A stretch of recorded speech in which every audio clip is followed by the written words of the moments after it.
আচলতে গোটেই কনচেপ্টটো হ'ল জন আশীৰ্বাদৰ যাত্ৰাই। ৰাইজৰ আশীৰ্বাদ বিচাৰি আমি ইতিমধ্যে আপোনালোকে দেখিছে সমগ্ৰ অসমত আমি প্ৰায় প্ৰায়কেইখন জিলাতে বিভিন্ন ধৰণে আমি জন আশীৰ্বাদ যাত্ৰা কৰিলোঁ মুখ্যমন্ত্ৰী মহোদয়ৰ নেতৃত্বত।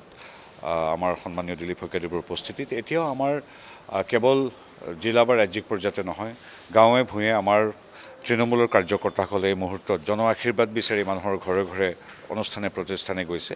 খুব সুন্দৰ। কালি আমি আপোনালোকে দেখিছে, আপোনালোকৰ সংবাদ মাধ্যমত আমিও দেখিছোঁ কিদৰে হাজাৰ হাজাৰ লোক ওলাই আহিছে স্বতঃস্ফূৰ্তভাৱে মনোনয়ন পত্ৰ দাখিলৰ বাবে আমাৰ বিজেপি তথা NDA প্ৰাৰ্থীসকলৰ বাবে। গতিকে ইয়ে সূচায় যে ৰাইজ জনতা আমাৰ বিজেপি তথা NDAৰ লগত আছে।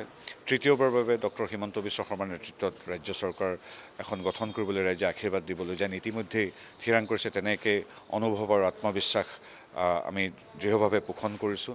গতিকে আমি ভাবোঁ যে এনেধৰণে আমাৰ প্ৰচাৰ মানে আমি মূলতঃ ৰাইজৰ আশীৰ্বাদ বিচৰাটো আমাৰ কাম। আমি বাকী বহুত বেছি এইকাৰণেই কৰিব নালাগে, সকলোবিলাক নিজেই দেখিছে, নিজেই ব্যৱহাৰিকভাৱে প্ৰত্যক্ষ কৰিছে। গতিকে তাত আমি মাজে মাজে দুই এটা কথা ৰোমন্থন কৰাৰ বাহিৰে বৰ সাংঘাতিক প্ৰচাৰ চলাৰ প্ৰয়োজন নাই। কাৰণ এখন গাঁৱলৈ যেতিয়া গাঁৱৰ সন্মুখৰ পথটো, যিটো পথ হয়তো 50 বছৰ পকী হোৱা নাছিল, আজিৰ তাৰিখত হৈছে। প্ৰতিদিনে 14 কিলোমিটাৰ পথ আমাৰ নিৰ্মাণ হয়। আজিৰ তাৰিখত এই কাঠৰ বাঁহৰ দলং নাই। আজিৰ তাৰিখত ঘৰৰ কাষৰে কোনোবা এজন ল'ৰাই তামোল এখন নোখোৱাকৈ কোনোবা দৰিদ্ৰ পৰিয়ালৰ এজন বা দুজন ল'ৰাই চাকৰি পাইছে। গতিকে আমি সেইটো প্ৰচাৰ কৰাৰ খুব বেছি প্ৰয়োজন নাথাকে। কালিতো আমি ছ'চিয়েল মিডিয়াত দেখিছোঁ, এজন ল'ৰাই আমাৰ দিলীপ শইকীয়াদেৱক এটা লিংক দিছে। তাত কৈছে যে মই ৰাজনীতি নাজানো, কিন্তু আমাৰ ঘৰৰ কাষৰ একেবাৰে খুব অৱস্থা বেয়া হৈ যোৱা নামঘৰটো অসম দৰ্শনৰ আঁচনিত নিৰ্মাণ কৰি দিছে এই চৰকাৰখনে। এই চৰকাৰখনে কেৱল ফ্লাইঅভাৰ, এলিভেটেড কৰিডৰ বা ইউনিভাৰ্চিটি নিৰ্মাণ কৰাই নহয়, আমাৰ গাঁৱৰ নামঘৰটোৰ মণিকূটৰ টিংকেইচলা যে বেয়া হৈছে সেই কথা পৰ্যন্ত চিন্তা কৰিছে। ওলাওঁতে সোমাওঁতে গাঁৱৰ সেই ধুনীয়া নামঘৰটো দেখোঁ। গতিকে মই বাকীটো পিছৰ কথা, চাকৰি, হত্যা হিংসা বন্ধ, সেইবিলাক বাদ দিওঁ, নামঘৰটো চাই মোৰ ভোট দিবলৈ মন যায় বিজেপি। কিন্তু মেছেজ কালি দিছে দিলীপ শইকীয়াক। গতিকে সেইকাৰণে কিছুমান প্ৰচাৰৰ কেতিয়াবা প্ৰয়োজন নাই। আজি হাজাৰ হাজাৰ নামঘৰৰ যি আমাৰ আধ্যাত্মিকতাৰ সাংস্কৃতিক পীঠস্থান, সেইবিলাকলৈ যিদৰে সহায় সহযোগিতা আগবঢ়োৱা হৈছে, প্ৰতিখন জিলাত এতিয়া এখন ইউনিভাৰ্চিটি, এখন চিকিৎসা মহাবিদ্যালয়ৰ, এখন ইঞ্জিনিয়াৰিং কলেজ স্থাপনৰ প্ৰক্ৰিয়া প্ৰায় শেষেই হোৱাৰ পথত। এইবিলাক ব্যৱহাৰিকভাৱে চাই আজি যে হত্যা হিংসা নাই, আজি যে গোষ্ঠীগত সাম্প্ৰদায়িক সংঘৰ্ষ নাই, যিবিলাক কংগ্ৰেছৰ দিনত হৈছিল, সেইবিলাক এতিয়া আমি বাৰে বাৰে কৈ থকাৰ প্ৰয়োজন নাই। আজি সমগ্ৰ অসমৰ মানুহে জানে, কেৱল কাজিৰঙা বা গোলাঘাট কাৰ্বি আংলঙৰ মানুহে নহয়, যে কাজিৰঙাত এটা গৰুৰ মৃত্যু হোৱা নাই। এইবিলাক কথাৰ খুব বেছি প্ৰয়োজন নাই, এইবিলাক অনুভৱৰ কথা। আজিৰ তাৰিখত আমি নিশা 10 বজাতো আমি ঘৰলৈ উভতি আহোঁ, যিখন অসমত কিন্তু আগতে স্বাধীনতা দিৱসতো বোমা বিস্ফোৰণ হৈছিল। গতিকে এইবিলাক কথা অসমৰ ৰাইজে জানে, বুজে, আৰু সেইবিলাকৰ ভিত্তিতে আমি ভাবোঁ ৰাইজে আমাক আশীৰ্বাদ কৰিব। হয়, যে নিয়ম মাফিক যিখিনি প্ৰচাৰ কৰিব লাগে সেইখিনি আমি কৰিম। মুখ্যমন্ত্ৰী মহোদয়ে আমি প্ৰাথমিক আলোচনা কৰি দেখিছোঁ, মুখ্যমন্ত্ৰী মহোদয়ে প্ৰতিদিনে অতি কমেও 4খন সভা কৰি এখন ৰেলীৰে সামৰিব। অৰ্থাৎ তেখেতে আহিবলগীয়া পদযাত্ৰা, সাধাৰণতে আপোনালোকে যেনে 40-50 হাজাৰ মানুহে তেখেতক আশীৰ্বাদ দিবলৈ, চাবলৈ, চুবলৈ আহে, সেইটো নকলৈ সকলোৱে জানে। গতিকে 4খন সভা আৰু এখন ৰেলী কৰাৰ কথা। অহা 20 দিনত বা 18 দিনত প্ৰায় 90ৰ পৰা 100খন তেনেধৰণৰ তেওঁ সভাৰ ৰেলী কৰিব। হয়, আমাৰ কেন্দ্ৰীয় নেতা ষ্টাৰ কেম্পেইনাৰ থাকে। আমি সদায় অসমবাসী ৰৈ থাকোঁ, কেৱল বিজেপি কাৰ্যকৰ্তাই নহয়, সন্মানীয় প্ৰধানমন্ত্ৰী নৰেন্দ্ৰ মোদী ডাঙৰীয়া, গৃহমন্ত্ৰী অমিত শ্বাহ ডাঙৰীয়া, আমাৰ ৰাষ্ট্ৰীয় সভাপতি নীতিন নবীনৰ পৰা আদি কৰি আমাৰ যিমান শীৰ্ষ নেতৃত্ব আছে, তেখেতসকলে সদায় অসমলৈ আহে, অসমত তেওঁলোকে প্ৰৱাস কৰে। গতিকে তেখেতসকলে আহিবই। গতিকে মূল যি দিন বাৰ আমি কিছুদিনৰ পিছত আপোনালোকক জনাব পাৰিম। গতিকে ৰাষ্ট্ৰীয় নেতৃত্ব আহে আমাৰ ইয়ালৈ, আমাৰ নিজৰ নেতৃবৰ্গ আছে। গতিকে আৰু আমাৰ ষ্টাৰ কেম্পেইনাৰ বুলি আমি সদায় কওঁ, আমাৰ ষ্টাৰ কেম্পেইনাৰ হ'ল বুথৰ সভাপতিসকল, বুথৰ কাৰ্যকৰ্তাসকল। যিদৰে সন্মানীয় পৰমাদৰণীয় প্ৰধানমন্ত্ৰী যেনেকৈ ষ্টাৰ কেম্পেইনাৰ বা মুখ্যমন্ত্ৰী এগৰাকী ষ্টাৰ কেম্পেইনাৰ, ভাৰতীয় জনতা পাৰ্টীৰ বাবে বুথ পৰ্যায়ৰ যিসকল আমাৰ কাৰ্যকৰ্তা আছে, তেওঁলোক আমাৰ শ্ৰদ্ধেয় ষ্টাৰ কেম্পেইনাৰ।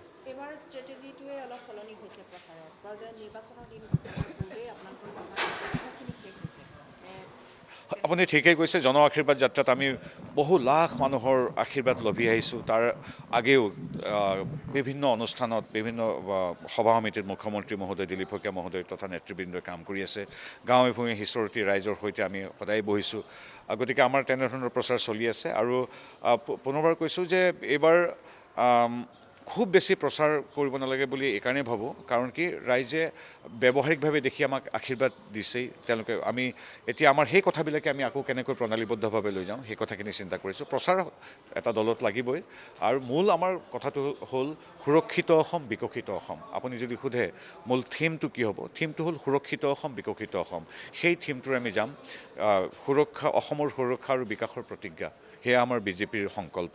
কাৰণ সুৰক্ষা মানে কি, ইতিমধ্যে আপোনালোকক কৈছোঁৱেই যে আজিৰ তাৰিখত এটাও বোমা বিস্ফোৰণ নাই। অসম বন্ধ আগতে 24 ঘণ্টা, 100 ঘণ্টা, 1000 ঘণ্টা পৰ্যন্ত হয়। বোমা বিস্ফোৰণ, ধৰ্ণা, হৰতাল, পথ বন্ধ, অসম বন্ধ, এইবিলাক আজিৰ তাৰিখত নাই। বিগত এটা বছৰত উগ্ৰপন্থীৰ গুলীত এজনো মানুহৰ মৃত্যু হোৱা নাই। আজিৰ তাৰিখত যি অসমৰ পৰা আগতে ব্যৱসায়ী দোকানীয়ে দোকান বিক্ৰী কৰি বেলেগলৈ গুচি যাবলগীয়া হৈছিল, সেই অসমলৈ আজিৰ তাৰিখত যিদৰে 27,000 কোটি টকাৰ ছেমি কণ্ডাক্টৰ আহে 5 লাখ কোটি টকাৰ বিনিয়োগ। আজি অসম সুৰক্ষিতভাৱে বিকশিত। আজিৰ তাৰিখত চাকৰি প্ৰদানৰ পৰা আমাৰ ভাষাৰ বা ঐতিহ্য ক্ষেত্ৰৰ স্বীকৃতিলৈকে, আমাৰ 1.5 লাখ বিঘা ভূমি বেদখলৰ পৰা উচ্ছেদ কৰাৰ পৰা নামঘৰ বা স্কুল নিৰ্মাণলৈকে সহযোগিতা আগবঢ়োৱালৈকে, ব্ৰহ্মপুত্ৰৰ ওপৰত দলং 3খনৰ পৰা আজি 10খন, চিকিৎসা মহাবিদ্যালয়ৰ সংখ্যা 25-26 হ'বলৈ গৈ আছে। গতিকে সেই বিকাশ আৰু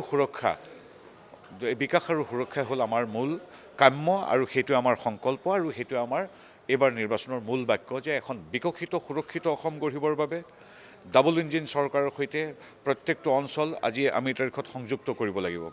যি দুই এটা সমষ্টিত বিৰোধী আছিল, তেওঁলোককো আমি অনুৰোধ জনাইছোঁ ঘৰে ঘৰে গৈ, যে বিকাশ লাগে। বিৰোধীসকল থকাৰ বাবে আজি ধৰি লোৱা হ'ল মৰিয়নি আজি বিকাশ হৈছে, কিন্তু কাষত থকা তিতাবৰটো বিকাশ হোৱা নাই। আজিৰ তাৰিখত আপোনালোকে দেখিব যে সোণাৰী আগবাঢ়ি গৈছে, কিন্তু যি গড়গাঁও, যি নাজিৰাৰ পৰা সমগ্ৰ অসম শাসিত হৈছিল, মূল আমাৰ প্ৰশাসন সুশাসনৰ কেন্দ্ৰবিন্দু, সেই গড়গাঁও আজি বিৰোধীৰ হাতত থকাৰ কাৰণে পিছ পৰি গৈছে। গতিকে আমি ভাবোঁ কেন্দ্ৰত বিজেপি, ৰাজ্যত বিজেপি হ'ব হিমন্ত বিশ্ব শৰ্মাদেৱৰ নেতৃত্বত। গতিকে আমাৰ গাঁওখন, আমাৰ চহৰখন, আমাৰ সমষ্টিটো এই ডাবল ইঞ্জিনৰ চলমান ৰেলগাড়ীখনত সংযুক্ত কৰিব লাগে। এতিয়া সেই দেৱব্ৰত শইকীয়া বা ভাস্কৰ বৰুৱাৰ যে অচল দবাটো ৰেল ষ্টেচনৰ কাষত থকা, সেই অচল দবাত কোনো যাত্ৰী নুঠে বুলি আমি ভাবোঁ। এইবাৰ বিৰোধীৰ হাতত থকা আমি সমষ্টিকেইটাৰ ৰাইজকো আমি কৰজোৰে আমি তেখেতসকলক অনুৰোধ জনাইছোঁ, বিকাশৰ স্বাৰ্থত এইবাৰ যিহেতু চৰকাৰ হিমন্ত বিশ্ব শৰ্মাৰ হ'ব বুলি ৰাইজেই সিদ্ধান্ত গ্ৰহণ কৰিছে। আপোনালোকৰ সংবাদ মাধ্যমৰ প্ৰতিটো সমীক্ষাত প্ৰকাশ পাইছে, যদিও আমি কোৱাটো অনুচিত, আমি নকওঁ, আমাৰ বিশ্বাস আৰু প্ৰত্যয় আৰু আত্মবিশ্বাস আছে। কিন্তু যিহেতু ভগৱানৰ আশীৰ্বাদত, অসমৰ জনগণৰ আশীৰ্বাদত ডাবল ইঞ্জিন চৰকাৰ পুনৰ হ'ব, গতিকে আমাৰ অঞ্চলটো, আমাৰ সমষ্টিটো তাৰ সৈতে সংযুক্ত কৰিব লাগিব।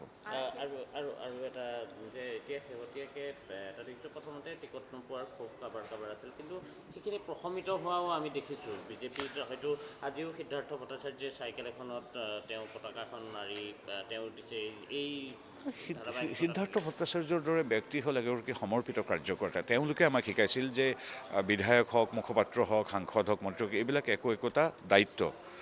এনে কেতিয়াবা এনে দায়িত্বৰ পৰা বেলেগ দায়িত্ব দিয়া হয়। গতিকে সিদ্ধাৰ্থ ভট্টাচাৰ্যৰ দৰে আমাৰ জ্যেষ্ঠ কাৰ্যকৰ্তাসকলেইতো আমাক এই দিশ নিৰ্দেশনা দিয়ে। গতিকে তেখেতক মই আকৌ ব্যক্তিগতভাৱে ধন্যবাদ জনাওঁ।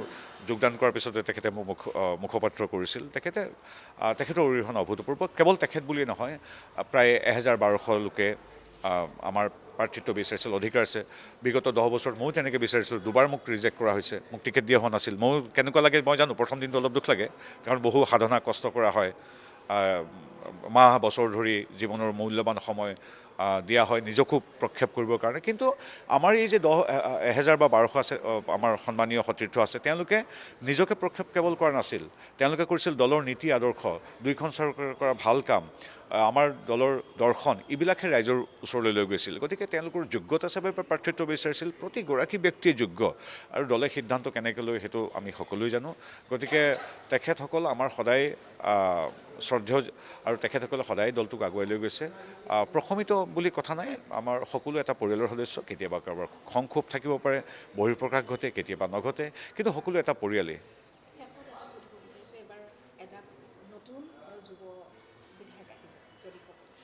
হয়, আমাৰ এই যি 89খন আসনৰ ভিতৰত অষ্টাশী আসনখনৰ ঘোষণা কৰা হ'ল তাত দেখিছোঁ আমি যুৱ প্ৰজন্মৰ বহুকেইগৰাকী আছে। কেৱল যুৱ প্ৰজন্ম বুলি ক'লে ভুল হ'ব, আচলতে 29 বছৰীয়া পবিত্ৰ ৰাভা যিদৰে আছে, 65 বছৰীয়া বিশিষ্ট শিক্ষাবিদ মৃদুল দত্তও আছে। ইয়াত প্ৰতিটো জাতি জনগোষ্ঠী, আপুনি মিচিং, ৰাভা, বড়ো, কাৰ্বি, তিৱা, প্ৰত্যেকটো জনগোষ্ঠী, চাহ জনগোষ্ঠী, সাধাৰণ জনগোষ্ঠী, য'ত আমাৰ আহোম কলিতা সকলোকে সামৰি লোৱা হয়, প্ৰত্যেকটো জাতি জনগোষ্ঠীক ইয়াত সামৰি লোৱা হৈছে। আমাৰ কাৰ্যকৰ্তাসকল, মণ্ডল সভাপতিও এবাৰ টিকেট পাইছে, যিদৰে টিকেট পাইছে আমাৰ মহিলা মৰ্চাৰ সন্মানীয় সভানেত্ৰীয়ে, যিদৰে পাইছে আমাৰ অতি জ্যেষ্ঠ মৃদুল দত্ত ডাঙৰীয়ে, অতি কনিষ্ঠ আমাৰ পবিত্ৰ ৰাভাই টিকেট পাইছে। গতিকে খুব এখন সন্তুলিত এখন লিষ্ট, আৰু সেইকাৰণে সমগ্ৰ আমাৰ বিজেপিৰ কাৰ্যকৰ্তাসকলেই নহয়, সমগ্ৰ ৰাইজে আমাক এখন দেখিছে, আৰু প্ৰতিটো জাতি জনগোষ্ঠীৰ ইয়াত সন্নিৱিষ্ট হৈছে। গতিকে খুব ভাল এখন লিষ্ট বুলি ভাবোঁ। কিন্তু এইটো কথাত কংগ্ৰেছে আমাক গালি পাৰিছে, তেওঁলোকে ছ'চিয়েল মিডিয়াত, যে এজনো মিয়া নাই, গোটেই 89 জনৰ ভিতৰত 88 জনেই সনাতন সংস্কৃতিত বিশ্বাসী লোক বুলি কংগ্ৰেছে বেয়া কৰিছে। আচলতে এইটো সংযোগবশতঃ হ'ব পাৰে, কিন্তু আমি এটাই কথা কওঁ যে হয়, কংগ্ৰেছে যিদৰে মিয়াৰ টুখনত লাগিছে, আমি মিয়াৰ টুখনত নাই, আৰু আমাৰ লিষ্টখনত সেইটো পৰিস্ফুট।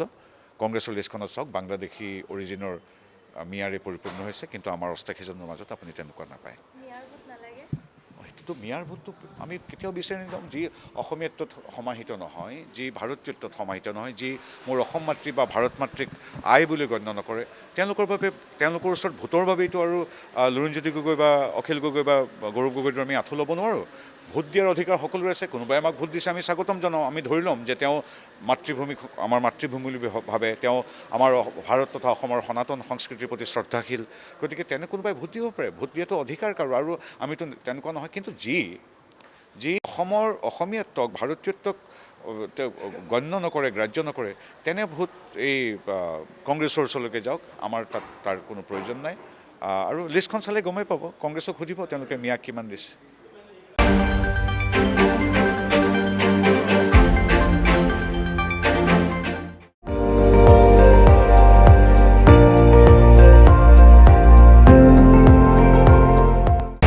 আপুনি চাই আছে ND24, সৰ্বশ্ৰেষ্ঠ নহয়, সৰ্বোত্তমৰ দৌৰত।